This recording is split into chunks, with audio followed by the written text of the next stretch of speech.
সব সময় আলু দিয়ে না বানিয়ে একবার পটল দিয়ে রেসিপিটি বানিয়ে দেখুন। মিক্সিং জারের মধ্যে দিয়েছি আদা, শুকনো লঙ্কা, পানমৌরি, ধনে, জিরে, অল্প একটু জল দিয়ে পেস্ট বানিয়ে নেব। কড়া বসিয়ে দিয়েছি, কড়া গরম হয়ে যাওয়ার পর দিয়েছি পরিমাণ মতো তেল, তারপরে পটলগুলো দিয়ে লবণ আর হলুদ দিয়ে খুব ভালোভাবে পটলটাকে ভেজে নিতে হবে।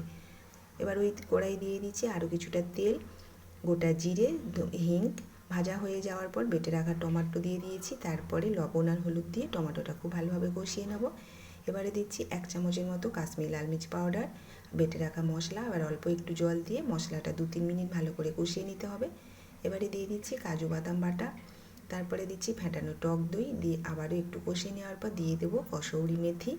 আপনারা চাইলে এখানে ধনেপাতা কুচিও দিয়ে দিতে পারেন। তারপরে দিচ্ছি ভেজে রাখা পটল দিয়ে 3-4 মিনিট ভালো করে নেড়ে চেড়ে দিয়ে দেবো পরিমাণ মতো জল। ঢাকা লাগিয়ে রেখে দেবো 3-4 মিনিটের জন্য।